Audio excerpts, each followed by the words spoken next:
Hello, everyone. This is Marty Surratt, founder and creator of Confidence Dominance and Your Confident Life. Yesterday, we talked about fear and what it was and what it wasn't. Today, we're going to continue that conversation.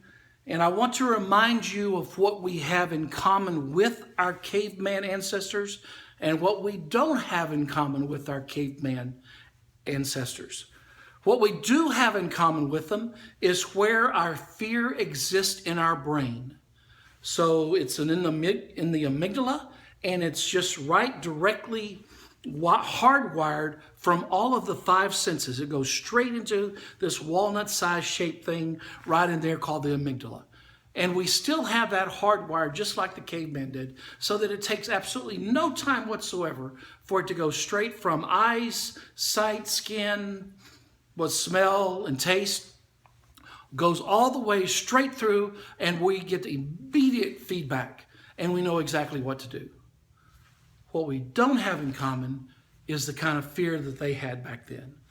They had saber-toothed tigers, and today you and I really have paper tigers.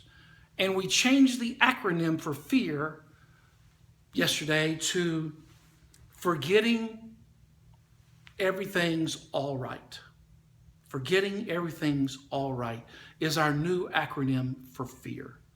Because when you really get around to it, yes, there's bad things that happen around the world, but when you take all the people that are there, that are here, it's still a pretty good world.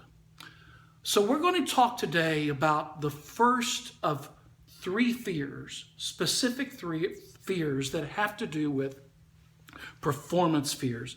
Those fears that when we're doing something, not phobias, but the fears that when we have to perform about doing or being.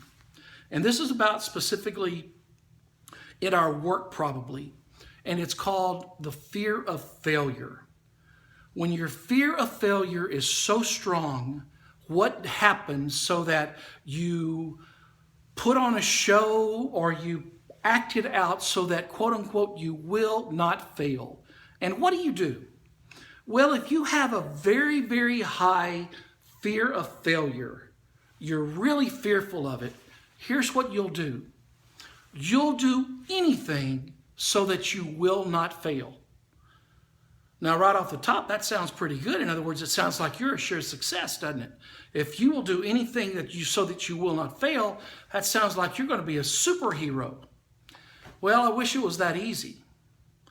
Normally, though, what that means is that you will do anything so that you will not put yourself in a situation where you can fail, which in a warped way means that you won't even put yourself in a position where you will try, and ultimately you will get fired.